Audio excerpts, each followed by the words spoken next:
Hello and welcome back to They Don't Teach This in Law School. I'm your host, Charlie Mann. I'm really excited to have you, the listener or the viewer, here on the relaunched version of the podcast. Hopefully by now you've looked in the archive and listened to the episode about what's changing, what's new, what's exciting going forward, and we're going to kind of experience that right here, right now. And now I can come out of my radio announcer voice and I can actually talk to our guest, which is the purpose of this point in time. I'm really excited to have as one of my first guests, Jan Roos of CaseFuel, an expert engines. I've known Jan for a while. It was actually when I was first doing some other podcasts, we reached out to Jan and his crew to be on his podcast. And I just remember doing the show the first time and being like, well, damn, I get this guy's vibe. We're close in age. We both have this really keen instinct for the business world. I want to talk to him more often. We completely did not follow through on that, but we are here now having a conversation. I think he's a really bright individual. He's also talking to us from Barcelona, and I am going to say it that way through the entire show, Jan. I will warn you of that. By the way, you are allowed to speak. Like, if you have to jump in, you're allowed to speak before. Yeah, I know. This is going to be, like, as people are going to find out, this is going to be the loosest form show where we're actually going to have some fun, heaven forbid, while recording a podcast. But Jan, I'm really stoked to have you here, like genuinely really stoked to have you here. And you are going to be the first person to answer this question for me, which is, what is one thing they don't teach you in law school?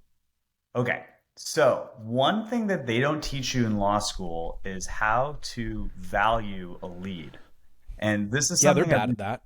yeah, I've been noodling on this for a little bit too, but the default way that I've seen in practice that most law firms value a lead is ex post facto.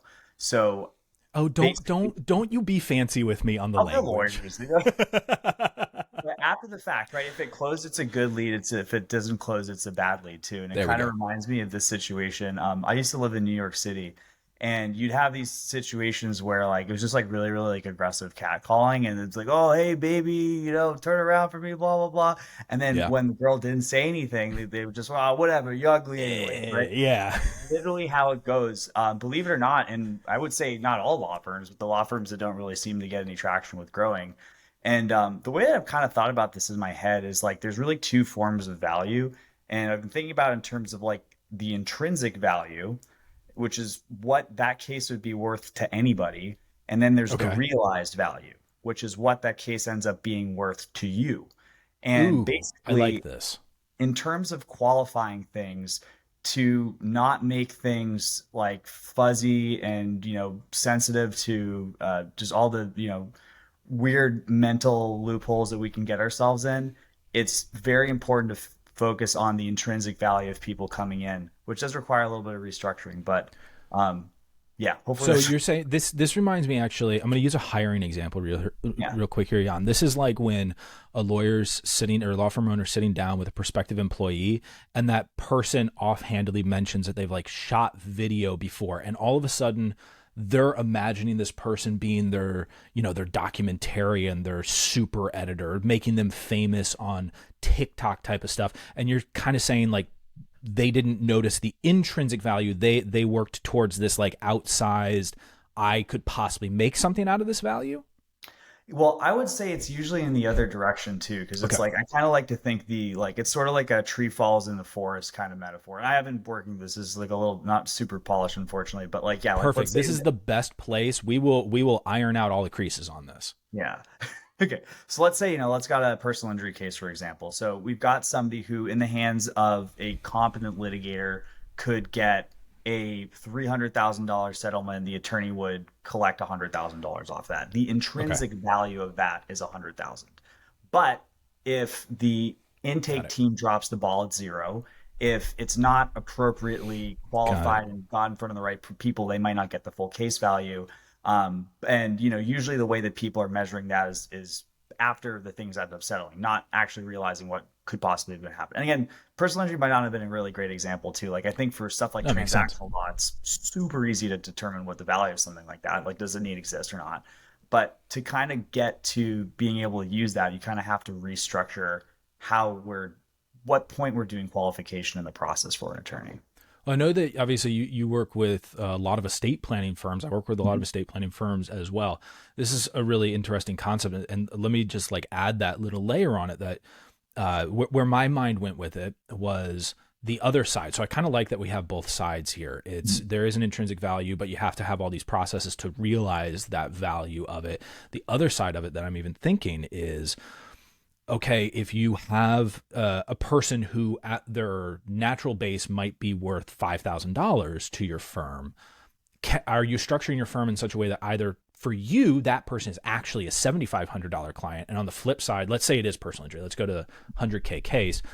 I've worked with a lot of firms that really love their pre-litigation. They don't like litigation.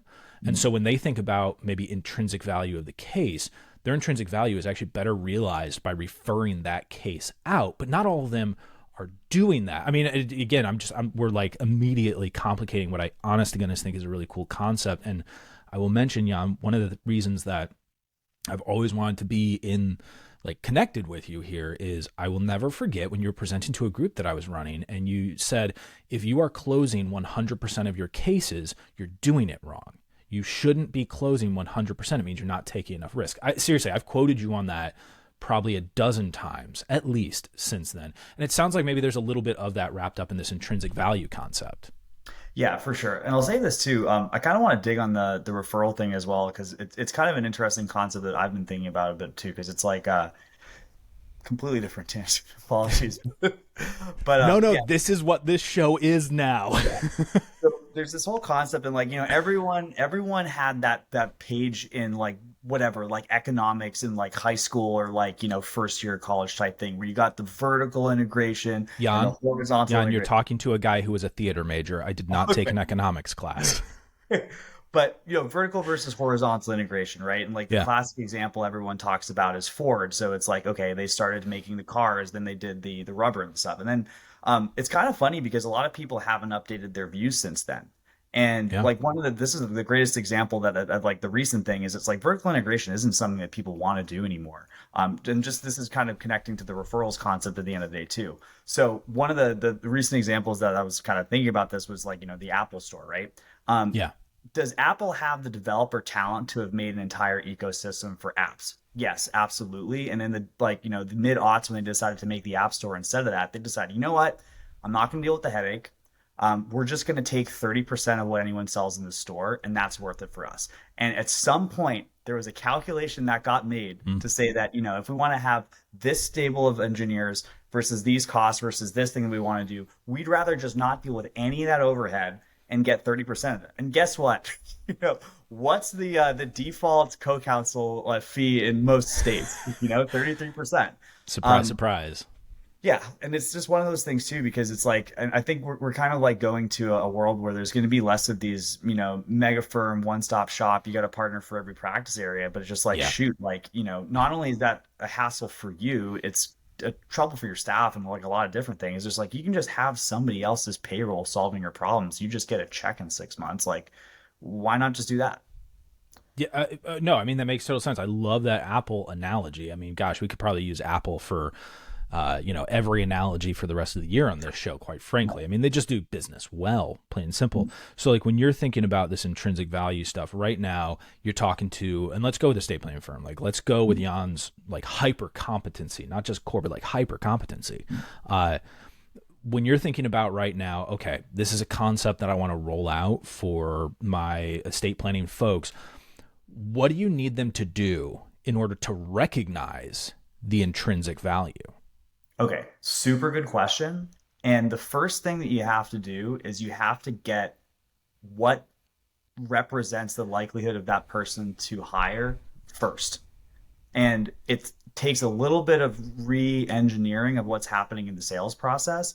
But basically, if you can figure out binary yes or no, is this somebody who I could sell an estate plan to, then anything that happens after that point is going to be determined by stuff that should be in your control from a process perspective. So I'll give you an example. When we have stuff, and we don't do this for every client, but like, we ended up doing this for our solos a little while ago. At any given time, we got a couple dozen firms that are on this. But we have a, outsourced call center, but because it would be friggin' insane to have this like, individual criteria for every firm that we work with, we just Yeah. railroad people into one just for the simplicity's sake. So Yep. what we're going with is, okay, does this person have a house? And if not a house, do they have at least six figures in assets that they're looking to protect? Have they watched the webinar or consumed whatever content we're putting in front of them? And do they operate in a state that the attorney has passed the bar in? Those three criteria. If all those things are true, then that is somebody that you can close for an estate planning firm. And then, this is, and what this ends up ruling out is like, oh yeah, well, Nice. they were really rude, or they said that they were going to follow up and then they showed up, or I don't really like the zip code that they're from. There's not really great Yep. houses around there. And like all these little things that people end up doing after the fact to justify things.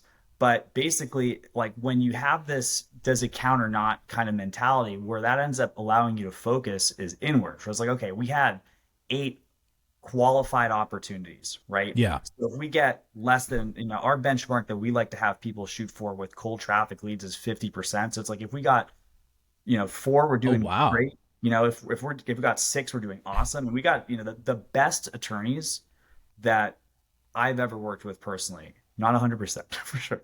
But Yeah. Yeah. No, yeah, 100%. We don't play in never hundreds. 100%. But 70, 80% month over month is that is achievable, but we're talking like, 10, 15, 20 year like attorneys for sure. People have done it in short term. I'm not usually for a super long time, but like basically, that's kind of the mastery level in my opinion.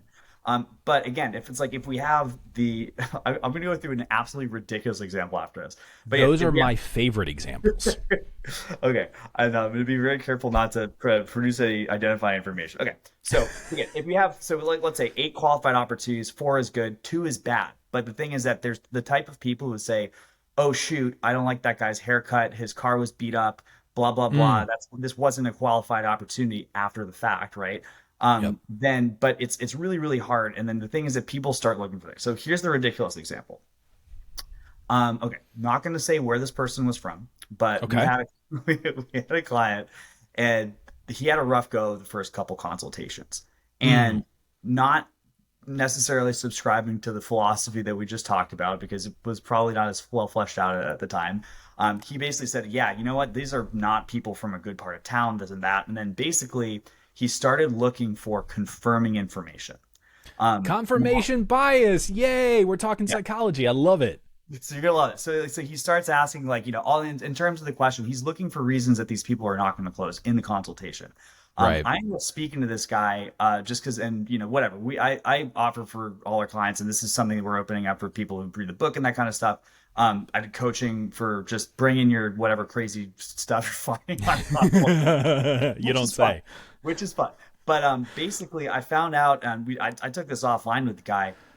He actually had invested in private investigator skip tracing software.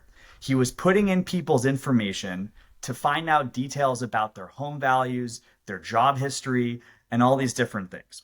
Now, most salespeople would say limited utility at best in terms of that being something that could help you close a deal. But Mm. somebody who's looking for an out is going to be able to find something in that That's universe of data wild. that would give you a reason to say, well, this guy stinks. I'm not going to and whatever. If this guy closes, he does. If he doesn't, well, he's a bum and blah blah blah. Like, did you see this guy worked at Hot Topic back in 1992? Like, this guy's probably got a bad attitude. Like, I don't know. So, Hey, but like, don't you bash Hot Topic on this show. yeah, but yeah, basically, yeah, and again, that's kind of a bum situation. And then Yeah. this guy, would have sworn up or down that estate planning is not closable via this channel in my market. So unfortunately, parted ways with him. This is my You got to do it sometimes. to this. We ended Yeah. up there's a pretty popular market. We ended up having somebody up and running ads within about month and a half of when he ended up exiting it, because this is something he just got with. Like, that person closed 2 deals in the first week for $6,000 a piece, and has continued like at a pretty similar pace ever since we did it. So that's just one of those situations, and it's a real shame, and I do kind of consider that like a failure on my part for not preempting that mindset from setting infamous client, because the truth is it's very, very hard to undo once you get into it. But So that's so all. how though, Jan, would you actually preempt that mindset? I find that one of the most difficult ones to deal with, which is I'm the person who like wakes up in the morning. I've dealt with it both in the lawyer world and in the non-lawyer world, in the very limited like consultations I do out there, where some people, they're really good at buying the next thing, but they're not good at buying into the next thing. Yeah, that's a really good question. And a lot of people I've talked to have told me that it's futile. But Hmm. I try to quixotically tilt at the windmill of getting people's getting Get people's. out of here. Using a Don Quixote reference. You're bringing the heat for me. Yeah, but this is honestly a huge reason why I've gotten into just trying to be a little bit more forward with content and that kind of thing, right? Because it's like Yeah. when people end up buying in, like this is kind of the situation. So, just to rewind a little bit, I tried to get all my thoughts on this stuff down into a book, which went live not too long ago. And just, trying to get stuff like this podcast. Honestly, like, I've had my podcast going for a super long time. I never advertise it. It's 100% word of mouth. But if you guys Yeah. are, watching this, there's a chance you might see that stuff like promoted a little bit more, because if somebody can get invested in a mindset before Yeah. they can get take action on something, then it's going to be a lot easier to do it. The thing that I found, and this also kind of goes into my philosophy on handling objections within an actual sales call, is that when you get to the situation when something is like an objection, for example, when it's presented to you, there's no way to handle it Hmm. outside of being adversarial. And in a client coach or client agency or client whatever relationship, or prospect attorney relationship, if we're talking about a sales presentation or consultation, whatever you want to call it, uh, they assume that you have a horse in the race once the objection is brought up. So the way to get around that, in my opinion, in sales or any of those other contexts, is just to preempt it. So what we try to do, and the going and leading with content is like a layer that actually is beyond us starting the relationship with a client, which is what we've been trying to Hmm. build for the last little bit. But for clients that we sign on with, we basically, we're really, really, really upfront about how we set expectations. Like we have every single client that we sign, we go through what we can call a fast start session. We just go over our philosophy. We say, hey, look, this is the cycle of mental gymnastics that you'll go through, and these are the results you're going to get if you believe this. Hmm. This is the results that happen when you believe that. This one leads to success. This one leads to ruin and a wasted investment. Which one do you prefer? Um, like, Yeah. and, Yeah. yeah, You got like, to be stark sometimes. yeah. And it's kind of it's tough to break some of these things too sometimes, because it's like there's also levels that people do this, and I also try to be like aware of the rationality that does exist for these things, because there is a genuine case to be made for something. So it's like, whenever, if you even have a situation where you're trying a new strategy, you're trying a new traffic model, like, we'll generally run most of our ads on Facebook or YouTube. But when somebody's starting out with the YouTube, let's just say, wait a minute, we usually lead with Facebook. I think it's a better cost per lead overall, at least today. But like Fair basically enough. with like the YouTube stuff, like if you wanted to say, hey, look, let me, I'm trying to mentally build a model of what a YouTube lead looks like versus a Facebook lead. And you might have three people who happen to have blue eyes on your first three things, and whatever they like, blah blah blah, I don't know. And now you're starting to create this limited data set around what you tend to expect of these things. But that's also why it's super important to get these qualification things out of the way and make it super black and white. Because if we get the situation where, okay, cool. Well, if we talk to 10 people on Facebook and eight of those qualify, and we talk 10 to people on YouTube and six of them qualify, then the qualification is what it is. But anything that happens past that point is should be the same, really. It's like it's not one of these situations where things is Gotcha. gonna like are gonna change that differently. But it's like that's also sort of a key to getting apples to apples comparisons across channels. That's okay. So that's really interesting. The idea of like, hey, we're going to equalize the value of a YouTube and a Facebook lead. I don't know that I disagree with you, but I also don't know that I 100% agree with you. But I also think I know that if we were to go down into it, it's probably getting into the weeds, especially with. I think we deal with this when we're working with law firms, right? Which is, when are we hitting levels of relevant statistical significance on something like that. You know, if someone's booking, let's say 100 per week, right, across a bunch of attorneys, maybe then we could find the difference between a YouTube and a Facebook lead. But when people start getting pedantic about, oh, you know, well, a YouTube lead, obviously that person has probably watched at least 15 seconds of the video. And so we can assume a higher level of time commitment overall to us, right? Like that's where my marketing brain is going, Jan, and going, oh, right, it would make more sense. Maybe that is higher value. It's a little bit less casual than Facebook. But at the same time, I go, yeah, but we're talking about what over the course of a year, let's say 500 leads generated off of it. That is not a high enough level to be relevantly statistically significant. Instead, what it becomes is the example from earlier. By the way, I gave the guy a name in my head. His name is Boris in my head, the guy who just objected to everything. That's where you become a real Boris, and you're going, oh, you know, let's over refine this data set, even though my Facebook stuff is still super profitable. Jan, this drives me bananas bonkers crazy. I'm still trying to figure out whether or not I'm going to swear on this podcast, which is why I'm using phrases like bananas bonkers crazy. But it does drive me bananas bonkers crazy that sometimes we'll get so deep in the weeds on data that it becomes a reason to not do things instead of just an observable fact, right? Like, okay, this, let's say the Facebook leads are worth an average of $5,700 when upon a qualified lead, whereas the YouTube lead is $6,300. I have heard people use that type of data to then make the determination to stop doing the Facebook advertising. And I want to pull my hair out, and I will tell you it has started to thin at this age, so I have less and less of it left, and it drives me bonkers when someone does that. And I imagine with someone like you, Jan, who has an agency, when that is going on, you go, whoa. You've told me you still get a 4.26 ROI on the Facebook ads. And in my experience, just doubling the budget on YouTube doesn't mean we're automatically going to get double the results. That's not always how it works. But I mean, I just kind of dumped a bunch of stuff out there. I'm very much interested in the Jan of it all on it. Yeah. I mean, okay, so super good point. And this is something that I kind of use this analogy when I'm talking to clients about this, but I like it's interesting. So there's this kind of a lot of people will think that there's like economies of scale just because whatever. So you're buying toilet paper, or like, you know, office supplies or staplers or whatever. The more you spend, less you get. But it's honestly not like that for paid media. And, you know, like you said.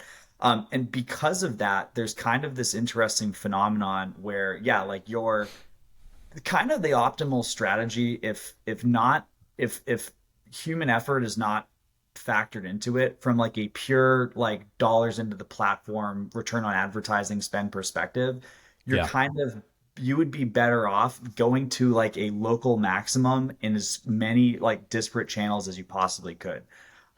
In practice, that becomes difficult because now you have to film video creative and this, and you got to have a Facebook guy and a YouTube guy and a TikTok guy and a whatever display marketing guy. So in practice, no one really does that.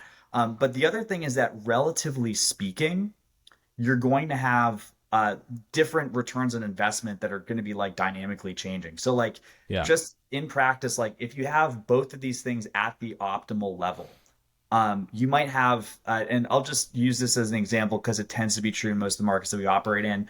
YouTube's going to be a little bit more expensive than Facebook. I'd probably say, 25 to 50% more on a cost per lead basis. But the thing is that a maxed out, once you're getting past the point of diminishing returns on Facebook, they're going to spend Zuckerberg's going to take your money. He's going to grab you in a jujitsu chokehold. Until you give him every dollar. 100%. But basically, he's going to murder Elon Musk. By the way, he's going to kill Elon Musk in that fight. Musk is getting desperate. I know. But in light of the pending discussion on whether it's going to be profanity or not, so this latest tweets are hilarious. Oh man, yeah. If I could tell the kid who picked up that Ashley Vance book what was going to become of Elon, I don't know what he. Oh lordy. But anyway, so basically, it'll take it. And again, I'm not like, and that's not just Facebook. It's the same thing too, like with Google and like the method what's going to get there is going to be different. But like I said, if you have a situation where a slightly past optimized Facebook is, then now you have the situation where that's going to be easily more than 25 or 50%. So you can have a less maxed out channel with a ideal channel that's slightly maxed out, and now your suboptimal channel is actually the best channel. And that's kind of like and for the most part too, it's like I would say like this is kind of the domain of firms that have like, the bigger you get, like the more important this stuff is. I go into this example a little bit, and like some of the book in the book, but it's like basically when you think about the stuff that you see, like you will see Jeffrey Morgan's face in the weirdest damn places ever. And that's because, Morgan and Morgan can't just be like, all right, guys, we got LSAs for Florida. It's a great cost per lead. Let's stick with it. It's like, okay, cool. They're going to take the LSAs. Then they're going to take the search. Then they're going to take YouTube. Then they're going to take display. Then they're going to take content network. Then they're going to take the airplanes. And it's just like, yeah, like that's basically it, because, they've gone, and I'm sure they have brilliant people that are managing us. But they're going to go to like what they have, and then they're going to go to something else. But this is also kind of where it gets back into the importance of being able to qualify stuff objectively, right? Because the mental trap that I see is that anytime you start a new channel, there's a chance that if you're not being objective about this stuff, you're going to have a bad consultation. You're going to attribute it to the channel. And best firms in the world do not friggin' care. The guys that we're talking about that are closing, it's super funny, because it's like the people that like that. This is just kind of just like a dark thing about the industry in general, as far as just helping people out with marketing. It's like the people that need the most help are generally the ones who are the least able to like use the help. The people who are able to trust anywhere, they don't care. So it's like, and this is kind of why I've harped so much on the intake thing, because it's like when people have this stuff set up, it's like the Midas touch. Like when you have the situation, like they can take absolute garbage leads and turn it into gold. And like this is one of these things. Like I learned this for the first time when we had a white label relationship, and I don't think I've told this story on any podcast ever. Exclusive. I need to have a button like to press for exclusive. No, awesome, please. Yeah. So we ended up getting into, this is like way back in the day. This is back when I was still doing AdWords stuff. So we weren't doing anything around the coaching stuff. Like this is years before we ended up getting into estate planning or webinars or COVID or any of this stuff. So it was a firm that was a bankruptcy firm that was referred to us by an SEO company. And then he ended up hiring a consultant. And I'll just drop out. The guy rocks. His name's awesome. His name's Jason Allen. So basically, he'd hired Jason, and then Jason had a bunch of other clients that we were working on. So we ended up having this like white label relationship where we were working together on a bunch of clients. So the thing that was awesome about Jason, and this guy, what he had done prior to working with this is that he ended up working with a huge nationwide bankruptcy firm. So they basically started in Chicago. They like expanded nationwide. They're still in, they're still operating. I'm not going to say the name just in case there's, I can't say this podcast. Sure. But anyways, what he learned is that basically they took, and for bankruptcy, Martindale NOLO leads are like, it's okay. And like, again, if anyone dealt with Martindale NOLO leads, these are the absolute swill at the bottom of the barrel. They're getting sent out to 5-10 attorneys at the same time. They basically call them, I used to call them musical chairs lead, because like, the music stops and whoever sits down first is going to be the one. So what he would do is he would just crank these things through a crazy automated sequence. And this was, like before this became a little bit more widespread. So now this was his version of the Midas touch. So you could literally turn garbage and get it into contacts. And then from the contact, you get it to the close. It's bankruptcy. It's pretty straightforward. So that was how most people ended up starting out. And then it was great for us because, I mean, we ended up selling AdWords versus that. And, the contact rate was kind of the big thing that they ended up bringing in. But that was kind of where I discovered the strength of this, because anyone that you ask to this day will tell you that Martindale NOLO leads are junk. There's a million reasons why you can't do it. But the truth is, if you follow up with them aggressively enough, even that junk will work. Man, like, so this is why, just so everyone is aware, Jan is going to be a repeat guest on this show. He'll fall into that category of like pseudo co-host. He'll be one of the first people in the 5 Timers Club, I'm sure. Which, by the way, if you want to encourage Jan to come back, I'm going to do the shameless thing right here, Jan. I have to do it. Leave a 5-star review for the show on your favorite podcast platform. I do see them. I do read them. And if you put Jan's name in there, it'll bump him back up to the top of the list of people who are coming back. Because like you and I could probably talk follow-up for, I don't know, 86 hours straight with no sleep in the midst of it. Because yes, man, you are so right that there are firms that too eagerly, and this drives me, again, banana bonkers crazy, when they don't do a thorough enough follow-up process and start downgrading leads, exactly what you've been talking about throughout this show. They downgrade leads because they failed on their end. It's actually why when I teach follow-up marketing, I change the dynamic and I tell them this is follow-through marketing. If someone reaches out to you for any reason about a legal issue, it means that they have a legal issue. They need help. They set their intention to get that help. Help them follow through on that intended commitment, and you will be their best friend in the world. They will refer cases to you. They will be better clients. And then you completely, in your head, you change the dynamic of how you approach follow-up marketing. You're not that guy who's sending the text messages, sending the emails, right? There's so many complaints like, I don't want to be an annoying pest. You're an annoying pest when you view yourself as an annoying pest. You know when you're crossing the line, and you've been taught for most of your life that following up with people is being the annoying pest. It's being the annoying salesperson. Mm. But if you're helping people follow through with their commitment, understand you are not fulfilling your obligation, your moral obligation to them. If you are going, you know what, you called me, you didn't sign up, that's your problem. No, they have a problem that they're trying to make your problem as the law firm. Keep in touch with them. Keep reaching out. You can do it gentle. You can do it aggressive. There are different modalities here, but you have to be consistent. You have to show up and help them follow through. It is that simple, in my opinion. Yeah, 100%. And like, it's kind of one of those things too, because it's just like, look, the worst for somebody, and insert this for whatever practice area you have. It's like the worst outcome is not that you got too many text messages. The worst outcome is that you're going to lose your shirt in a divorce. Yeah. Yes. Right?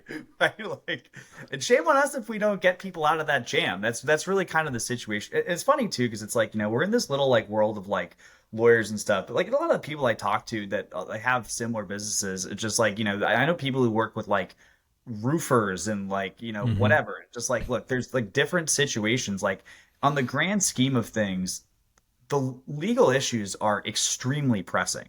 And like, you'll have the, whatever, everyone has the full range of like the level of urgency that people are coming to you with. But in that range is extremely high in the range of all the different things people have. It's like, we're not selling, used cars here. It's like people need this stuff.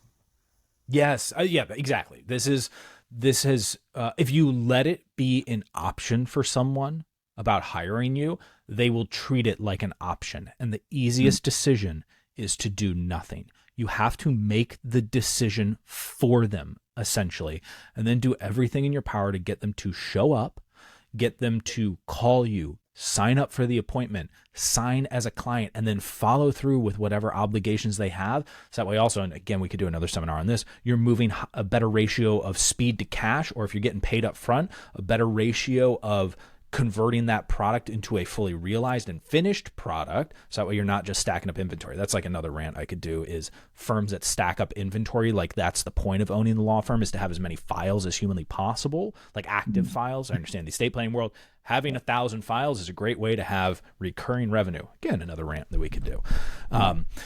Real quick, to wrap up here, you are in Barcelona. Yes. So what do you like? You're taking this time to go live there, which I think is really cool. What are you going to bring back from that experience? Okay, super good question. So one of the things, it's really interesting because the biggest thing that I'm kind of taking, I am doing this as mostly like a working vacation. I've had situations where like last year I went on the first 2-week vacation that I'd taken, I think, since age 15. And the purpose of that, there was no business takeaway. Wow. I was just trying to like just completely blank slate and come back fresh. And that was cool. But for this, there is kind of a little subtext to it. So it's been interesting because I have pretty limited overlap with my team at this point. So I'm generally working. So we're recording this. You're East Coast, Charlie. So it's about 10:14 for you right now. Yes, 10:14. Yes. Okay. So it's 4:14 for me right now, and basically I'm generally working from like 1 to 9 p.m., which is gonna basically be between like I'm logging off at 3 Eastern. So it's cool because I have this layer of separation. So and it's gonna be for CaseFuel. It's an exercise in trusting and training my direct reports. So it's cool because basically, like, okay, there's a level of clarity that I have to bring if I'm going to be having somebody do something while I'm there, and if they mess up, they can come, running to me. There's a different level of clarity that I have to do for outlining things. And it's kind of interesting because like I have direct reports that are like frontline. I have direct reports that are like we have sort of a middle management. We're not an enormous company right now. We're like about 18 on the team. But I have middle management as well. But it's kind of interesting because it's been forcing me to get more clear on what I'm expecting out of team members. And then also just as far as metrics being a huge thing as well too. Like I talk about this stuff, uh, client stuff all the time, but it's just like that's really one of the most important things that I've kind of taken out of the last couple of years of business is that like I found this is a little detour. I had kind of an interesting Perfect. situation where I found myself I'm very confident in my abilities as a manager of people. And I had Mm. some tough experiences going to become a manager of managers because I try to have like, give space. And I'm not a super micromanager, but I try to be like more of a coaching, inspirational type leader. But fill in the blanks how you like to do it. That's how I like to inspire people, develop people, that kind of thing. Yep. That approach to middle management was disastrous for some time because I let people define metrics of success, which were not necessarily 100% aligned with the business. So Mm. the difference that I learned after like through probably maybe 6 to 12 months of not necessarily the best results I could have gotten out of the team. And again, this thankfully the metrics that went best were always going to be client results, which is good. Good. The on bank account results probably weren't as good as they could have been. But basically, it's letting when what you're supposed to do as an executive, or what I've learned that I need to do as a manager of managers, get extremely clear on outcomes. I can still have that sort of flexibility and openness with how they're achieved. And this isn't any groundbreaking stuff. Like you'll hear this in like a lot of books and business podcasts and stuff. But yeah, so basically being able to get just let these metrics really stand, let these SOPs really stand on their own, because the option to come to me is not going to be an option for a little bit. So that's pretty cool. Um, and then the other thing too is just as far as kind of like my own time too, it's just getting less management stuff generally and just do more like deep work and creative stuff.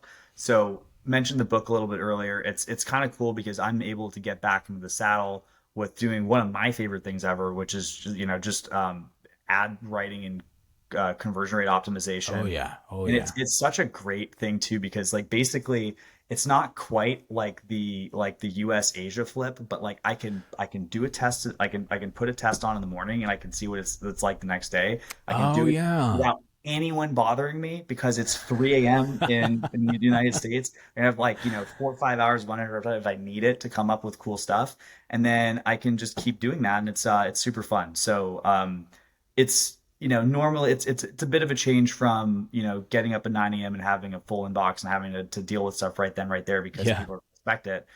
So just having that space to really have like a little bit more time to get up to altitude for creative stuff is really fun too. I love that. It's funny. You mentioned in there, you used a phrase. I don't know if you know that this is something that I talk about, but in the 7 stages of law firm leadership that I use as a blueprint when I'm doing coaching, one of the stages is called leader of leaders. And you mentioned manager of managers. And Oh, it's this elevation from what I first call captain of the ship. That's kind of when you stop having a family business and you start viewing yourself as captain of the ship. Then the next stage is leader of leaders. And it's hard, exactly what you're describing, when you're, okay, now I have to let people have their independent chunks that they're running. This thing is bigger than my individual ability to communicate with all of the human beings here. I mean, 18 people, you can't have 17 open threads of communication going on. You can have like 8, maybe 9.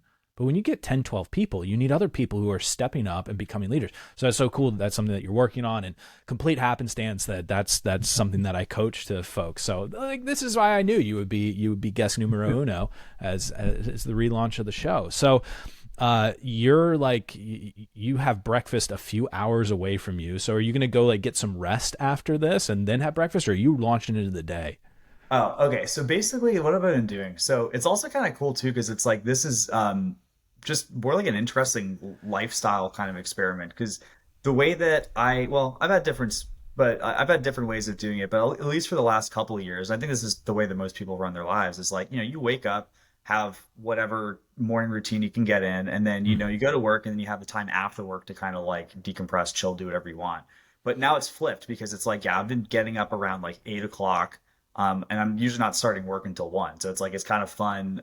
There's not a lot of people in the city, which is cool. Like, I mean, it's kind of funny. I made In this joke last night. Barcelona.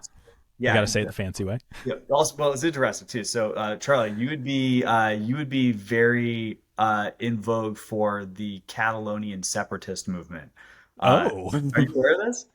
I'm generally aware of the Catalonian separatist movement, but that is the most curious thing that I've heard so far today. So please elaborate. Okay. So basically, yeah, like the TH is like a huge, like that's like a huge dog whistle for like Catalan as opposed to Spanish. But yeah, basically there was a referendum that happened, I think in like 2018 or 2019. It was violently suppressed by Madrid. Yes. I was walking through like we were just doing like a little walking tour the weekend we came in. There's like dudes with like the flags and stuff. It's an active issue. Um, Yeah. it's kind of it's funny though. Like I don't know, I've always had this interesting. Like last time we were in Europe, we were in like northern Italy, and we traveled through Austria a little bit. But it's crazy to kind of think about stuff. Like if you go back 200 years, the map looks like a checkerboard, and like all these different things were coalesced in the last whatever 100 years or so. Just But about, yeah. it's like there's completely different identities, there's completely different cultures, and yeah, like it's I don't know. It's like kind of a U.S. thing almost, but just even there's separate motions going on in the country. But Yep. it's fun. I think it's vogue. I've always been a little bit pro separatist anything because my mom's family's from Quebec. So you gotta back the rebels, man. I don't know. It's gonna be Darth Yeah, Vader. uh, that's Yeah. awesome. Yeah. But yeah, as far as like the but yeah, so it's been interesting. It's been an inversion of kind of like the routine thing. So it's like basically been getting up, and I've been here less than a week, so I think we came but yeah, just this is kind of like the first week of getting everything in terms of like routine and stuff too. But I mean my big hobby is my kind of keystone habit sort of thing is jujitsu. So I got a jujitsu Cool. gym that's local, went there for the first time. So they have classes at 10:30 in the morning. So generally, wake up, get coffee, have a little snack with the missus, go to jujitsu. Then by the time shower up, lunch, get to work. That's pretty much been the routine. So far so good. But I also been sneaking in because it's just like for me, I personally get like a lot of. I'm a early bird, so I've Yeah. been catching a couple sneaky wake up a little bit before my plus significant waking up a little early and just banging out some creative stuff just because it's like that's what I like to do. But that's pretty much one of the bigger conflicts in the household right now because Courtney is very time off kind of situation. So but I don't know. It's When you own the thing, right, that type of stuff, it brings a weird amount of energy, and it's kind of nice because obviously when you create that type of stuff, uh, I found this as well. When you're creating that type of stuff, it's just I could use this or I couldn't use it, but I also know that it went from my head into a place and it will always be available to me. And it's weird how like if you don't get it out of your brain at some point or another, all that stuff just like backs up and you feel that muscle start to atrophy as well. Mhm. And that sucks. That truly sucks. I totally agree. I'm like, I'll also say, like, for me personally, I'm just like not really fun to be around if I'm noodling on something. Like, I have Yep. to like exercise it, like in Yep. the tonic sense. Like, it's got to get out of me. Otherwise, I'm just like, yeah, okay, cool. But I'm thinking about the damn thing. So it's like, yeah, like sometimes I don't have a choice. Exactly. Exactly. So, Jan, what should we plug here? Okay, so you have the podcast. I've been on the show. So, what's the name of the podcast? Podcast is the Law Firm Growth Podcast, which Awesome is show. either, You have how many yeah. episodes now? Okay, we crossed 200. I think it's 212. I forgot to do a 200th episode like special one. So I don't know. That's all right. I record a bunch of them in batches too, so it's like normally we alternate guest podcast, solo podcast, which is pretty cool. So Yeah. that's Law Firm Growth Podcast, wherever fine podcasts are distributed. And then as far as plugs, the new thing, we got beyondintakebook.com if you guys want to check that out. I've got some sort of a promo on, but like, yeah, like I'm not really trying to make money on the book. Like we're pretty much giving that away. I've got like nifty stuff. If you want to move faster on these kind of things, I think we've just got like I think I got a LSA course which is dirt cheap, and I've got like a Oh, nice. CRM mastermind thing if you want to join that, which I also think is dirt cheap. But make your own decisions on that. Everything in the book, though, honest to God, like I try not Yeah. to hold anything back on the book. It's like a manual with KPIs, plans ABC to move any of those KPIs, and it's like I wanted this to be like kind of like the heavy reference tome, if you want to actually just get. And again, it's Nice. designed for the garbage leads, but we've had feedback from people. It's like this is one of the weird things we started finding when we were focusing on this. It's like people started following the process that we were recommending for form fill leads, like registrants on webinars and that kind of stuff. Like, hey, I was taking your consultation structure and I brought it into my my referral conversations, and I've been closing way higher and way faster on this. I'm like, That's okay, cool, cool. might be something there. But yeah, it's kind of my thing. It's like if you can, and like if you can close, if you've got the Midas Touch intake system, it's like it's just gonna work better for the good stuff. So I think you Yeah. want to build yourself to like function in the harshest environment, and then the rest is going to be comparatively easy. That's awesome. Jan, truly glad you did this show. I look forward to talking with you again in the future. Everyone go subscribe to the podcast, get the book, beyondintakebook.com. That right? Yep. Okay, we'll plug Living Daylight, show notes, all that stuff. And Jan, thank you so much for sharing a few things that they don't teach you in law school. Charlie, it was a blast. And then let me know if we can do a swearing episode next. You know what? Even if it has to be like on its own, like this one is only ever going to show up on YouTube instead of going on the main feed or whatever, we'll find a way to just just have a blast. I was going to say shoot the blank, but I was like, I don't know. Is this a swearing podcast? It probably will be at some point or another. I'm going to say something horrible, and I'm just going to have to put that little explicit content notice next to it. So we'll figure it out. All right, awesome.